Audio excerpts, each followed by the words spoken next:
네, 반갑습니다. 제2강 자동차 기관에 대해서 강의를 하겠습니다.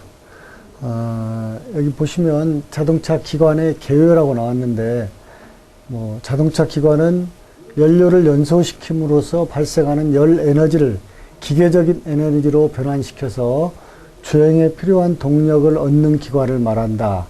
자동차용 원동기는 기관 내부에서 연료를 연소시키고 그 열 에너지를 동력으로 바꾸어주는 내연기관이 많이 사용된다 라고 되어 있는데, 여기서 동력의 발생 원리에 대해서 나왔거든요. 동력의 발생 원리는 일과 에너지라는 그 파트로 나눠서 생각을 해봐야 되는데, 자동차가 주행하기 위해서는 기관에서 동력을 발생해야 되고, 가솔린 기관의 경우 연료를 시린더 속에서 연소시키고 이때 발생하는 높은 압력으로 피스톤을 내리밀어서 크랭크축을 회전시켜서 동력을 얻는 방법이 되겠습니다. 크랭크축의 회전 운동은 바퀴에 전달되어서 자동차를 주행시키게 되는데, 자동차 기관은 연료인 가솔린을 연소시킬 때 발생하는 열 에너지가 기계적인 일로 변환되어 자동차를 달리게 한다는 것을 알 수가 있습니다. 피스톤은 왕복 직선 운동을 하고, 크랭크축은 피스톤은 왕복 운동을 회전 운동으로 바꿔서 일을 하게 되는데, 기관의 회전 속도가 빨라지거나 느려지면 단위 시간당 하는 일량도 달라지는 것이 일과 에너지의 일반적인 내용이고요. 동력이라는 말이 나오는데, 동력은 똑같은 양의 일을 하였다고 해도 그때 얼마만한 시간이 소요가 돼서 일을 했냐에 따라서, 시간이 길거나 짧아짐에 따라서 일을 하는 능률이 달라지게 되겠죠. 이와 같이 단위 시간 동안에 하는 일의 양을 동력이라고 표현을 합니다. 그 다음, 열기관의 기초. 에너지와 열과의 관계를 나타내는 그 연력학의 법칙에 보면, 우리는 이제 자동차 기관에서 내연기관을 주로 많이 사용하기 때문에 이런 연력학이라는 그 내용이 나올 수밖에 없는데, 연력학에는 보면 연력학 제로법칙, 0법칙, 1법칙, 2법칙, 3법칙이 있습니다. 그 중에 여기에서는 연력학 1법칙과 2법칙이 그 소개가 되어 있는데, 연력학 1법칙은 에너지 보존의 법칙이다. 이것만큼은 최소한 알고 계시면 큰 문제가 없을 것 같습니다. 그러니까 어떤 그 기관이 100이라는 열을 냈는데 실제 쓴 그 일로 만들어진 것, 즉 엔진을 회전하는데 나온 힘은 90이 나왔다라고 하면 효율이 90%라고 했는데, 나머지 10%가 어디로 완전히 우리가 못 썼을 뿐이지 다른 형태로 에너지가 변형된 것 뿐입니다. 즉, 에너지는 효율은 90%에서 10%는 다른 형태로 변형되어 있지 없어진 것은 아니다 라는 그런 법칙이 바로 에너지 보존의 법칙인 제1법칙이 여기에 지금 설명이 되어 있습니다. 그래서 일과 열량 사이에는 항상 일정한 수치 관계가 성립이 된다. 기계적인 일을 W라고 표현하고 열량을 Q라고 하면, 열량 Q는 A라고는 상수가 있고 거기에 일을 하게 될 거고, 그 다음에 일은 J라는 그 상수에 Q라는 열량이라는 이런 그 공식이 나오는데, 여기서 A라고는 일반 상수는 일의 열 당량. 그러니까, 일을 열로 표현했을 때, 그러니까 1kg의 무게와 1m의 거리를 움직이는 그런 일을 열로 표현했을 때, 킬로칼로리로 표시하면 아주 적은 427분의 1kcal라고 표현이 되고, 그걸 A로 표현을 합니다.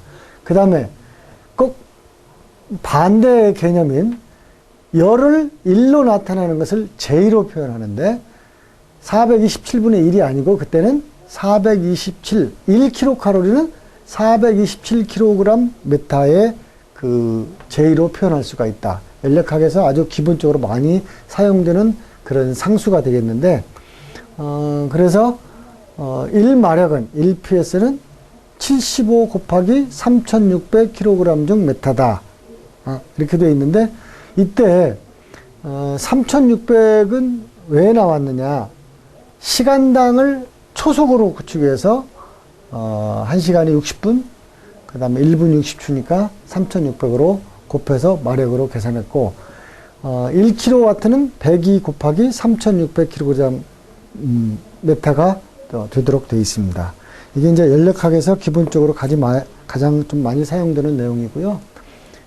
자, 우리가 이제 여기서 연력학을 배우는, 다루게 되는 이유는, 내연기관이기 때문에 주로 이제 연력학을 어쩔 수 없이 다루게 되는데, 기체에서 어떤 기체가 팽창해서 하는 일을 기체 팽창일이라고 보면, 시린더 내에서 기체가 팽창하여 어떤 원통 내에서 또는 뭐 어떤 밀폐된 공간에서 기체가 팽창해서 피스톤을 이동을 시켰을 때 기체는 외부에 대해서 이동한 만큼 일을 했다라고 말할 수가 있겠습니다. 그래서 단면적이 알파 제곱미터인 피스톤이 압력이 P 킬로그램 제곱미터를 받아서 짧은 거리 델타 X만큼 이동을 하고, 이때 팽창한 기체의 최적이 델타 V 세제곱미터라고 한다면 외부에 대해서 한 일은 다음과 같이 표시가 되는데, 이 델타 W 외부에 대해서 한 일은 P 압력 곱하기 그때 단면적 A 알파, 그 다음에 델타 X 움직인 거리를 곱해준 것이 델타 W, 즉 외부에 대해서 한 일이 되겠는데, 다른 걸로 표현하면 압력은 똑같을 것이고, 면적과 거리를 합한 것이 V 킬로그램 포스 메타가 되겠습니다. 이런 기체에서 팽창일을 연력학적으로 표시할 수가 있겠습니다. 그 다음 세 번째, 이상기체라는 말이 나오는데요. 이상기체는 말 그대로 이론적으로 존재하는 기체다라고 생각하면 될 거예요. 그 중에 이제 이상기체의 법칙 중에 보일-샤르르 법칙이 있는데, 그 중에 보일의 법칙이 소개를 하면, 온도가 일정한 상태에서 일정 질량인 가스의 압력 P가 변화하면 그때의 최적 V는 압력에 반비례하여 변화한다. 이것을 보일의 법칙이라고 하고, 관계되는 식은 P1V1은 P2V2 또는 P3V3라고 하는데, 여기서 일반적으로 PV는 압력 곱하기 최적은 C1이라고 하는 비례상수가 주어집니다. 여기 그래프에서 보면 제로점 중심으로 V1, V2가 커지면, 최적이 커지면 압력은 어떻게 되어 있나요? 압력은 자꾸 최적이 커지면서 반비례하는 형식이 되어 있죠. 최적이 커지면 압력은 작아지게 되겠습니다. 최적이 작아지면 그만큼 압력이 높아졌죠. 그죠? V1일 때 최적이 작으니까 압력은 P1처럼 이렇게 높이 있고, V2에 최적이 있는 경우에는 P2의 낮은, P1보다 훨씬 낮은 압력을 나타내고, V3만큼 최적이 많이 팽창을 하면 P3만큼 또 최적이 낮아졌습니다. 이와 같이 압력과 최적의 관계를 나타내는 것을 보일의 법칙이라고 한다. 보일이라는 사람이 발명한 법칙이 되겠습니다. 그 다음 샤르르의 법칙은 일정 질량인 가스의 압력을 일정하게 유지시키면서 절대 온도 T도 K를 변화시키면 최적은 절대 온도에 비례하여 변화하는데, 이것을 샤르르의 법칙이라고 하게 되겠습니다. 그러니까 각 위치에서 최적과 온도는 다음과 같이 된다. T1분의 V1은 T2분의 V2, T3분의 V3로서 일반적으로 온도와 최적과의 상수를 C2라고 해서 비례상수로 연력학에서는 나타내주게 됩니다. 이번에는 연력학 제2법칙에 대해서 말씀드리겠습니다. 연력학 제2법칙은 에너지가 방향을 가지고 나가는 에너지 방향성의 법칙, 또 다른 말로는 엔트로피 법칙이라고 하는데, 일반적으로 열은 높은 데서 낮은 곳으로는 흘러갈 수가 있습니다. 근데 낮은 곳에서 높은 곳으로 흘러갈 수 있을까요? 할 수 있는 방법은 있지만 그것은 정상적인 방법은 아닙니다. 예를 들어서 낮은 곳에서 높은 곳으로 한다는 것은 거의 불가능하다. 순수하게는. 그러면 높은 곳에서 낮은 곳으로 흘러간다는 것은 뭘 보면 알 수 있을까요? 예를 들면 여기 이게 커피가 들어있는 잔이라고 보고요. 커피가 보통 뭐 한 80도, 섭씨 80도 정도가 됐을 때가 가장 맛있는 커피의 물 온도라는 얘기를 제가 어디선가 본 적이 있어요. 근데 이게 80도의 물이 주변 실내 온도가 20도라고 한다면 나중에 가면 어떻게 될까요? 이 커피의 물 온도가 주변 온도하고 거의 비슷해지겠죠? 완전히 비슷하지는 않겠지만 주변 온도가 예를 들어서 20도다 하면 뭐 20점 몇몇몇 해서 작은 그 치수지만 온도가 올라가긴 올라갔을 겁니다. 그런데 지금 80도의 물이 주변 온도 20도로 변화가 됐어요. 근데 주변의 온도에 올라간 걸 가지고 이 커피의 온도를 다시 80도로 만들 수 있을까요? 만들 수가 없는 그런 법칙이 바로 비가역적이다. 거꾸로 가지는 못한다. 그게 바로 연력학 제2법칙이 되겠습니다. 연력학 제2법칙이요. 그래서 여기 보니까 설명을 연력학 제1법칙은 열과 기계적인 에너지 또는 기계적인 에너지와 열과의 사이는 서로 변환된다라고 해서 Q는 AW 또는 W는 JQ식으로 표현했는데 실제로는 이들의 상호 변환이 무제한이 이루어지는 것이 아니고 예를 들어서 미끄럼 베어링에서 어느 축에 베어링이 있는데 베어링에서 축의 회전에 의해서 축과 베어링 사이에 마찰이 일어날 수밖에 없고 이로 인해서 마찰이 있는 데는 반드시 열이 수반하게 됩니다. 열이 발생하는데 즉 기계적인 에너지가 열로 바뀌었다는 얘기입니다. 바뀌었을 때 그러나 이것을 역으로 마찰열을 가지고 그 베어링에 같이 접촉되어 있는 축을 회전시킬 수 있는 그 어떤 힘이 드느냐? 그것은 할 수가 없다는 겁니다. 그냥 비가역적이다. 즉 높은 데서 낮은 곳으로 온도는 흐를 수 있어도 낮은 곳에서 높은 곳으로는 흐를 수가 없다라는 것이 연력학 제2법칙이라고 보면 될 것입니다.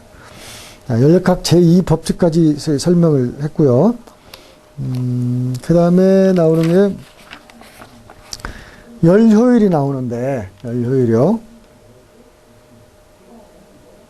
열효율은 연력학 제1법칙 때 설명을 좀 했어요. 예를 들어서 어떤 엔진에 100이라는 열을 가해서 100이라는 것이 전부 다 자동차를 구동하는데 엔진의 힘으로 나타나지 못하고 한 80까지만 엔진의 힘으로 나타났다. 나머지 20은 엔진의 힘으로 우리가 원하지 않는 쪽으로 변해버렸습니다. 뭐 예를 들어서 뭐 마찰로 인해서 그냥 상쇄돼서 없어지기도 하고 있기는 있는데 우리가 원하지 않는 방향으로 변해져 있기 때문에 효율이 몇 %다라는 것을 말씀드릴 수가 있는데 여기서 앞에서 설명한 것처럼 공급된 열량 공급된 연락이라고 하면 조금 전에 제가 100이라는 열을 받았다라고 했죠. 그럼 Q1이 100이 되겠죠. 그 Q1이 100으로 전부 1로 바뀌는 것은 아니고 일정량의 고급 열량 Q1에 대해서 발생되는 열량이 클수록 열기관으로서 성능이 좋은 것으로 된다. 따라서 이들의 비율을 다음과 같이 표시하여 이것을 열효율이라고 한다. 이건 가끔 뭐 좀 중요해서 시험 문제에 좀 나오는 문제가 될 것 같습니다. 이 열효율은 공급된 열량분의 실제 한 일을 가지고 표현하는데 다르게 표현하면 공급된 열량은 Q1분의 그 다음에 공급된 열량에서 그 다음에 마찰 뭐 등등 손실로 빠져나간 열량을 뺀 것이 이제 1이 되겠죠. 그래서 이걸 다른 식으로 표현하면 Q1분의 Q1이니까 1-Q1분의 Q2에서 열효율을 계산할 수가 있습니다. 예를 들어서 다시 한번 말씀드리면 100이라는 연료가 들어갔는데 실제는 손실이 30이 있었다. 그러면 이때 연료율은 얼마냐? 70%가 되겠죠. 연료율. 근데 연료율은 높으면 높을수록 좋겠죠. 우리가 원하는 그 어떤 힘을 얻기 때문에 그게 바로 연료율을 나타낸다. 공식으로는 Q1분의 AW 또는 Q1분의 Q1-QW 또는 간추려서 1-Q1분의 Q2로 이렇게 그 간추릴 수가 있습니다. 이렇게 해서 연료율에 관한 내용을 여러분들 보셨고요. 내연기관의 기본 사이클. 내연기관의 기본 사이클은 열과 온도와 또는 그 최적과의 관계 등등을 나타내는데 제일 먼저 정적 사이클. 정적 사이클은 가솔린 기관의 같은 불꽃 점화 기관의 대표적인 기본 사이클입니다. 정적 사이클은 가솔린 기관의 대표적인 사이클이다. 여기까지는 최소한 알고 계셔야 될 것입니다. 그래서 그 온도가 열을 받는 그 과정이 일정한 최적화에서 이루어지고 두 개의 정적 변화와 두 개의 단열 변화로 사이클이 구성되는 것이 정적 사이클 또는 오토 사이클이라고도 표현합니다. 가솔린 기관의 사이클이 된다. 정압 사이클은 말 그대로 압력이 일정한 상태의 정압이 되는데 열을 받는 것을 정압하에서 일정한 압력하에서 받고 저속 디젤 기관의 기본 사이클이다. 저속 디젤 기관의 기본 사이클이 정압 사이클 또는 디젤 사이클이라고 합니다. 아까 그 가솔린의 사이클을 정적 사이클 또는 오토 사이클이라고 하고 저속 디젤은 정압 사이클이라고 합니다. 근데 고속 디젤 엔진인 경우에는 복합 사이클이라는 그런 사이클이 나올 수밖에 없습니다. 그래서 복합 사이클은 고속 디젤 엔진의 기본 사이클이고 수열은 정적과 정압하에서 나누어 받게 되며 사바데 사이클이라고도 불러지게 됩니다. 그래서 이 압력과 최적과에 따라서 사이클이 세 가지로 구분이 되는데 정적 사이클, 정압 사이클, 복합 사이클. 정적 사이클을 다른 말로 오토 사이클, 정압 사이클을 다른 말로 디젤 사이클, 복합 사이클을 다른 말로 사바데 사이클이라고 하는데 정적 사이클은 가솔린 기관에서, 정압 사이클은 저속 디젤 엔진에서, 복합 사이클은 고속 디젤 기관의 기본 사이클을 그 내연 기관의 기본 사이클이라고 볼 수가 있겠습니다. 이렇게 해서 지금 기관에 있어서 연력학의 기본적인 내용이 일단 다루어지게 된 겁니다. 예, 가솔린 기관의 작동에 대해서 한번 보겠습니다. 가솔린 기관의 작동 하면 아주 기초적인 내용이 여기 지금 나오기 시작하는데요. 사행정 사이클 기관의 작동. 자동차 기관이 운전을 계속하기 위해서 피스톤은 실린더 내를 왕복을 하고 그래서 흡입하고 압축하고 동력과 배기의 각 동작을 순차적으로 되풀이한다.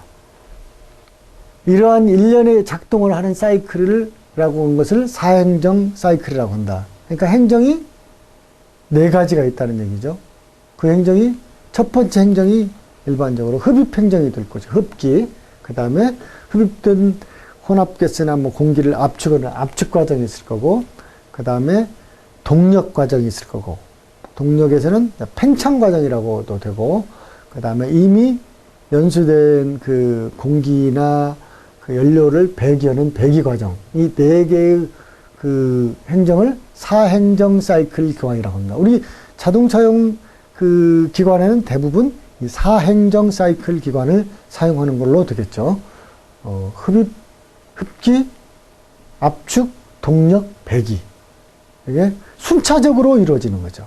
이게 순차적으로 안 이루어지면 기관으로서 역할을 할 수가 없는 내용이 될 것이고요. 사이클 중 피스톤이 실린더의 최상단에 있을 때, 즉 여기서 보면 피스톤이 더 이상 올라가지 못하는 지역이 있습니다. 왜 더 이상 못 올라갈까요? 이 밑에 있는 이 크랭크 축이 이 피스톤 방향으로 가장 높이 올라가 있다면 이 피스톤은 더 이상 위로 올라가지 못합니다. 이걸 뭐라고 그러냐? 상사점이라고 합니다. 그 위치를 영어로 톱 데드 센터, 탑 데드 센터에서 앞자만 따서 TDC라고 합니다. TDC 상사점. 그 다음에 이 크랭크 축이 밑으로 내려가서 지금 여기 있던 크랭크 축이 밑으로 내려오면 B 이쪽으로 내려오면 이 피스톤은 또 여기 있던 것이 밑으로 쭉 내려오겠죠. 내려오면 더 이상 내려갈 수가 없는 지점이 있습니다. 구조상 그 부분을 하사점이라고 합니다. 하사점. 바텀 데드 센터 해서 앞에 나오는 B, 그 다음에 D, C에서 BDC라고 합니다. 그래서 사행정기관인 경우에는 피스톤이 위에서 상사점에서 하사점으로 내려오면서 흡기 밸브가 열리면서 흡입기 행정을 하고 다시 하사점에 있던 그 피스톤이 크랭크 축에 의해서 회전하면서 위로 올라가면서 그때 이제 두 개의 밸브를 다 닫아서 압축 행정을 하고 한 뒤에 뭐 점화 플러그 같은 데서 불꽃을 튀겨주면 산화가 되고 연소가 돼서 폭발을 하면서 팽창을 하고 동력을 얻게 되고 동력 과정이 돼서 동력할 때는 어떻게 될까요? 피스톤이 상사점에서 하사점으로 내려오겠죠. 그러면서 다시 다 내려오가 더 이상 못 내려오면 다시 위로 올라가면서 이미 사용했던 혼합가스를 바깥으로 배출하는 배기 과정. 이게 사행정 사이클 가솔린 기관의 작동 방법입니다. 그 다음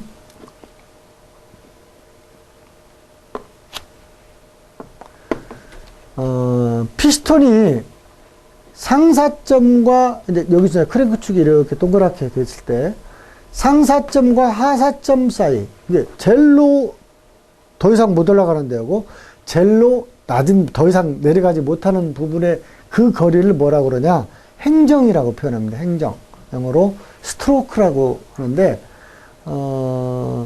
사행정을 1사이클을 완료하는 정식을 사행정 사이클 기관이라고 한다. 네. 4번의 행정을 한 사이클이다. 라고 표현하는 것은 사행정 기관이다. 라고 하고, 2행정으로 한 사이클을 완성하는 그런 기관이 있습니다. 이것을 2행정 사이클 기관이라고 합니다. 자동차용은 대부분 4행정 사이클 기관이 되고, 일반적으로 이륜 자동차인 오토파이나 모터사이클이나 아니면 뭐 중장비 같은 경우는 2행정 사이클 기관이라고 됩니다. 그러니까 4행정 사이클 기관의 작동을 다시 한번 보면 흡기 행정할 때 피스톤이 위에서 아래로 내려오니까 얼마만큼 회전을 했습니까? 흡기 행정 반절의 회전을 했죠. 180도.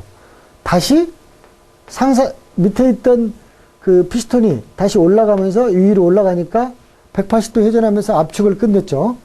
그 다음에 이때 압축된 공기에다가 동력 폭발을 시켜서 동력을 얻는 행정으로 해서 180도. 또 다시 위로 올라오면서 배기 행정. 그러니까 몇 바퀴가 돌았나요? 2바퀴가 돌았죠. 이렇게 해서 720도를 회전하는 사이에 1사이클을 완성하는 것을 사행정기관이라고 한다. 근데 2행정기관은 어떻게 되느냐? 1회전만 하더라도 흡기, 배기 또는 뭐 동력, 압축 이 과정을 다 하는 것이 2행정기관입니다. 근데 뒤에 이제 2행정기관에서 나오는데 여기 보니까 흡기 밸브가 여기 설치되어 있고 배기 밸브가 여기 설치가 되어 있네요. 근데 흡기 행정에서는 지금 밸브가 여기 있던 것이 밑으로 내려왔죠. 그 다음에 압축 행정에서는 두 밸브가 닫혀 있고, 동력 행정에서도 밸브가 닫혀 있고, 그 다음에 배기 행정 때는 배기를 바깥으로 배출시켜야 되니까 배기 밸브가 열리고, 이런 구조가 사행정 사이클 기관의 작동이 되겠습니다.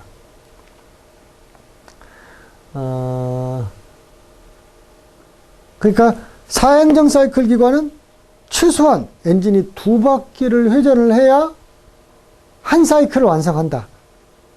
쉽게 표현하면 2바퀴를 회전할 때 한 번의 동력을 얻는 것을 사행정 기관이라고 한다. 여기 좀 말로 쭉 써놨는데 그냥 흡기 행정, 압축 행정, 동력 행정, 배기 행정 4가지만 알고 있으면 될 것 같습니다. 여기는 이제 사행정 사이클 기관의 압력과 그 최적의 관계인데, 뭐, 흡입을 하면 이렇게 최적이 늘어나겠죠? 그 다음에 압축을 하게 되면 여기서 이렇게 올라가게 될 거죠. 이게 지금 대기압이라고 되어 있으니까 흡입을 하면 이렇게 약간 진공상태는 될 수도 있어요.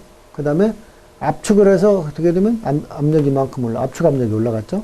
그 여기서 그 연소를 하게 되면 정적하에서 피스톤은 일정한 위치에 있으면서 순간 압력이 폭발 압력이 올라가죠. 이때 올라가고 나서 힘을 얻은 다음에 이제 팽창을 하게 되죠. 여기서. 그리고 나서 배기를 한다. 이게 지금 정적 연소를 한다고 해서 아까 연력학의 사이클에 뭐라고 그랬었죠? 정적 사이클 또는 오토 사이클이라고 그랬죠?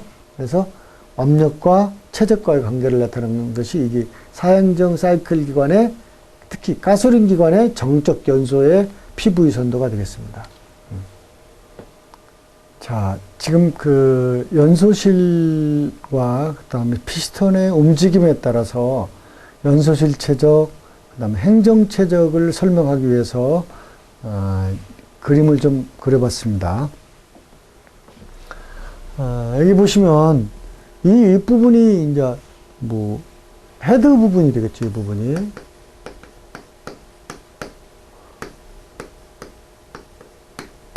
헤드 부분인데 헤드 부분에 밸브가 흡기 배기 밸브가 있고, 근데 헤드 부분에 이제 이렇게 동그랗게 또는 뭐 여러 가지 모양으로 해서 연소실이 이제 구성이 되는데 이 부분이 뭐가 되냐면 연소실이 될 겁니다. 근데 조금 전에 설명했던 대로 크랭크 축에 의해서 더 이상 올라가지 못하는 지점을 아까 뭐라고 했었냐면 이 지점을 상사점이라는 표현을 썼을 거예요. 탑 데드센터에서 TDC. 그 다음에 더 이상 내려가지 못하는 것을 하사점이라고 BTDC라고 표현했을 겁니다. 근데 상사점으로 가게 되면 나머지 최적이 좀 남는 데가 있어요. 특히 실린더 헤드 쪽에, 그 다음에 실린더 쪽에서도 약간이 좀 있을 수가 있고, 요 최적을 뭐라고 그러냐? 연소실 최적이라고 그래요. 요 최적을 연소실 최적.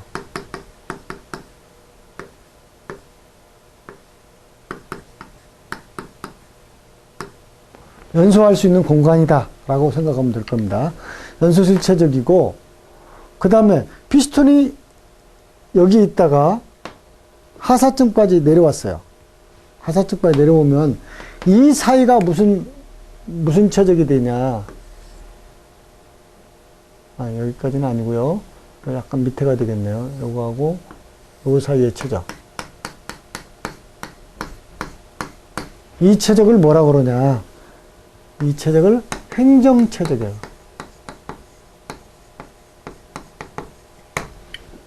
즉 연소실 최적. 상사점까지 다 올라가서 더 이상 못 올라갔을 때 남은 간극. 그게 최적을 연소실 최적. 피스톤이 하사점까지 내려와서 더 이상 내려가지 못할 때 연소실 폐적을 뺀 나머지를 행정 최적이라고. 그러면 연소실 최적과 행정 최적에 대한 이해가 끝난 걸로 아는데, 이걸로 인해서 나중에 보면 뭐가 나오느냐. 행정 최적이 이만큼인데, 여기서 이만큼인데, 최종적으로 가니까 이만큼 줄어들었다. 그 공기가 어떻게 됐습니까? 압축이 됐겠죠? 그러면서 최적이 줄으니까 어떻게 돼요? 압축 압력은 올라가게 됐죠. 그게 무슨 법칙이었죠? 보이르 법칙의 P1, V1 그 법칙이 있었죠. 그걸 설명하기 위해서 별도로 그림을 여러분들 교재에 없어서 한번 그려봤습니다. 그래서 상사점이라는 것도 소개가 한 번 더 됐고, 하사점 한 번 더 소개가 됐고, 연소실 최적이 소개가 됐고, 그 다음에 행정 최적이 소개가 돼서 이 두 개의 최적을 비교를 하면 최종적으로 뭘 구할 수가 있냐면 압축비를 구할 수가 있다. 근데 이 압축비에 관한 내용은 뒷부분에 나올 겁니다. 안 나오면 제가 별도로 기억하고 있다가 알려드리도록 하겠습니다. 자, 사행정기관인 그 크랭크 축이 두 번 회전할 때 한 사이클, 한 번의 동력을 얻는다고 했는데, 이 행정기관은 딱 한 바퀴만 회전하면 한 사이클을 완성을 합니다. 그 기본적인 원리를 한번 살펴보면 이행정 사이클 기관은 흡기와 배기만을 위한 독립행정이 별도로 없어요. 그리고 크랭크 축이 이루어지는 사이에 피스톤이 하강과 상승의 이행정을 하여 1사이클을 완료하도록 한 것이 이행정 사이클 기관의 작동 원리입니다. 흡기 구멍 대신 소기 구멍이라는 게 여기서 지금 표현이 되어 있죠. 피스톤이 밑에서 위로 올라가면서 이 안에 예압이 되어 있던 가스가 속이 구멍이 열리면서 이 연소실 안으로 들어가게 됩니다. 아니, 또 실린더 안으로 들어가게 되고, 그러니까 흡기하고 비슷한 소기, 즉 이 안에 들어있던 공기가 신공기가 들어가니까 어떻게 되겠습니까? 약간이지만 신공기가 들어가면서 기존에 있던 공기를 바깥으로 배출하니까 순수하게 흡기 행정이라고 볼 수도 없어요. 그래서 이걸 이행정 기관에서는 소기라는 표현을 씁니다. 소기. 그래서 위로 올라가면서 소기와 더 올라가니까 어떻게 되겠어요? 이 피스톤이 더 올라가면 최적이 그만큼 줄어들면서 압축 행정이 되겠죠. 그때 어떤 연소를 시킬 수 있는 열원을 점압 플러그를 여기에다 설치를 해서 고전압으로 방전을 시켜주면 여기에 있던 혼합기에 이제 산화가 되면서, 즉 타면서 연소가 되면서 뭘 발생을 할까요? 열이 발생하겠죠. 그 열을 어디로 밀을까요? 실린더 이 피스톤 헤드 쪽에다가 밀면 위에서 아래로 내려오면서 크랭크 축이 이렇게 회전을 하죠. 그러면서 위에서 아래로 내려오면서 무슨 행정이 돼요? 이때는 동력 행정이 되겠죠. 힘을 얻게 되고, 그 다음에 조금 더 내려가다 보면 여기에 무슨 구멍이에요? 배기 구멍이 있죠. 피스톤이 여기 있던 곳이 좀 더 내려오게 되면 이 압력이 이쪽에 있는 대기압보다는 어때요? 훨씬 높겠죠. 높으니까 어떻게 돼요? 압력도 높은 곳에서 낮은 곳으로 흐를 수밖에 없어요. 그러면서 실린더 안에서 이미 타고 남은 가스를 바깥으로 배출하는 배기 행정이 이루어지는 겁니다. 그러니까 피스톤이 한번 하사점에서 상사점으로 가면서 소기 행정과 압축 행정을 하고, 소기 행정이 완벽한 흡기 행정은 아닙니다. 그 다음 위에서 아래로 내려오면서 점화 플러그에서 불꽃을 튀겨주니 점화를 시켜주니까 동력도 왔고, 조금 더 내려가니까 이 안에 있는 실린더 안에 압력이 높은 상태에서 배기 구멍이 열리니까 어때요? 다시 배기 행정이 됩니다. 그러니까 1사이클이 한 번 올라가고 내려가고 180도씩 두 번 하니까 1회전 하니까 어떻게 됐어요? 한 사이클이 완성이 되고, 즉 한 번의 동력을 얻는 겁니다. 이게 이행정 사이클 기관의 작동 원리가 되겠습니다. 여기 이제 별도로 설명하는 건데요. 더 이상 설명할 필요가 없을 것 같고요. 자, 그러면 이제 사행정과 이행정 사이클 기관의 비교를 한번 해보겠습니다. 사행정 사이클 기관은 피스톤이 두 번 왕복을 합니다. 그죠? 위에서 아래로 내리면서 흡입, 그 다음 또 올라가면서 압축, 또 내려오면서 동력, 올라가면서 배기, 두 번 이왕복을 하는데, 즉 사행정을 하는 사이에 1사이클을 마치는 기관이라고 말씀드렸죠. 사행정 기관은. 이행정 사이클 기관은 피스톤이 1왕복, 2행정하는 사이에 1사이클을 마치는 기관이다. 따라서 사행정 사이클 기관은 크랭크 축이 2회전 720도 하는 사이에 1사이클을 마치고, 이행정 기관은 크랭크 축이 1회전 360도 사이에 1사이클을 마치게 되기 때문에 배기량이 같을 경우 어떻게 될까요? 이행정 기관이 당연히 사행정 사이클 기관에 비해서 2배의 동력을 얻을 수가 있는 것이 되겠죠. 그런데 실제로는 여러 가지 손실이 많습니다. 이행정 기관이 사행정 기관에 비해서 약 1.5배 정도의 출력을 낼 수 있다라고 지금 계산상 나와 있습니다. 그래서 사행정과 이행정기관을 그 특징과 몇 가지 관점에서 비교한 내용이 다음 표에 있는데 한번 보도록 하겠습니다. 자, 폭발 횟수를 했는데 사행정 사이클 기관에서는 피스톤이 사행정하는 동안 몇 회전 한다고요? 크랭크 축은 2회전, 720도 하는 사이에 1회 폭발의 동력을 얻고, 이행정 사이클 기관은 피스톤이 이행정. 한 행정이 뭐죠? 상사점에서 하사점으로 오는 것이 한 행정이라고 그랬어요. 그래서 상사점에서 처음에 하사점에서 상사점으로 한번 이동을 하고, 그 다음에 하사점에서 상사점으로 내려오면 이행정 기관은 한 사이클을 완성합니다. 동력을 한번 얻게 됩니다. 그래서 동력을 얻는 그 이점이 있는데, 이론적으로는 2배가 힘이 좋아야 되는데, 같은 배기량 할 때 조금 전에 1.5배 정도의 동력이 더 발생한다라고 되어 있습니다. 그래서 기관의 구조는, 사행정 사이클 기관은 밸브 기구가 필요하다. 구조가 복잡하고 출력당 무게가 많이 나간다. 출력당 중량이 크다. 그 다음 이행정 사이클 기관은 밸브 기구가 없거나 있어도 간단하므로 구조가 간단하고 출력당 중량이 작다.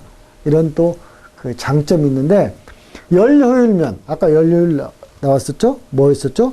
주어진 열분에 실제로 사용한 열이 이제 열 효율이었었는데, 1-Q1분의 Q2라는 거 공식 아마 여러분들 책에서 한번 다시 보시면 될 거고, 이 열 효율을 사행정과 이행정을 비교했을 때 각 행정이 독립적으로 이루어지므로 각 행정이 확실하고 열 효율이 높다. 무엇에 비해서요? 이행정에 비해서 사행정 기관이. 이행정 사이클관을 보면 열 효율에 흡입구 및 배기구가 동시에 열리는 기간이 길어서, 그러니까 흡기 및 배기를 동시에 하니까 이미 사용하지 않은 공기나 연료가 배기 때 같이 배출이 되니까 어떻게 되겠어요? 손실이 많겠죠? 그래서 소기 시에 신기 손실, 즉, 사용하지 않은 새로운 혼합 가스 손실이 커서 연료율이 나쁘다. 그 다음, 출력과 연료 소비율 면에서 비교를 보면, 배기량이 동일할 경우요, 출력은 이행정 사이클 기관보다 떨어진다. 배기량이 동일할 경우, 아까 1.5배 정도 된다고 했으니까, 배기량이 동일할 경우 사행정 사이클 기관보다 출력이 크다. 연료 소비율은 사행정 사이클 기관보다 많아서 대형 가솔린 기관으로는 부적합하고 소형에 많이, 현재 이륜 자동차, 우리가 말하는 모터사이클, 오토바이 경우에 많이 사용한다. 그런 얘기죠. 그 다음, 윤활 방법이 윤활 소비량. 윤활 방법이 확실하고 윤활유 소비량이 적다. 그런데 소형 이행정 사이클 기관은 소형 가솔린 기관의 경우 윤활유가 연소실로 혼합되기가 아주 쉽도록 되어 있어요. 그래서 윤활유의 소비량이 많은 것이 사행정 사이클 기관과 이행정 사이클 기관의 비교가 되겠습니다. 자, 이번 시간은 여기까지 하는데요. 몇 가지 좀 중요한 사항을 한 번만 더 짚고 넘어가겠습니다. 가솔린 기관의 작동에서 사행정 기관과 이행정 기관에 관한 내용을 반드시 좀 알아두셨으면 좋겠는데, 사행정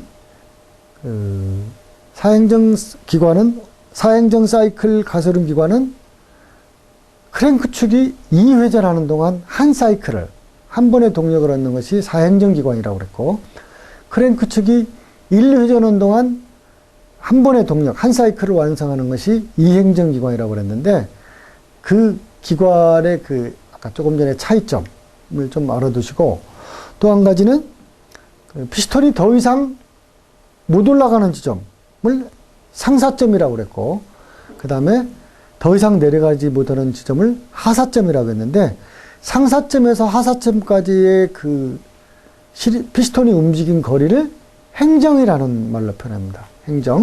행정이 되고, 그 다음에 아까 그림으로 설명을 드렸던 피스톤이 상사점에 있을 때 나머지 간극을 연소실 최적 또는 연소실 간극. 그 다음에 피스톤이 상사점에서 하사점까지의 행정 거리 동안 움직인 변화한 양이 행정 최적. 그걸 가지고 압축비를 구할 수 있다라는 얘기를 했었고, 압축비에 관한 내용은 나중에 또 추가적으로 나오니까 그때 말씀드린다고 했습니다. 이걸로서 이번 시간 강의는 마치고 다음 시간에는 가솔린 기관의 구조에 대해서 본격적으로 강의를 시작하도록 하겠습니다. 수고하셨습니다.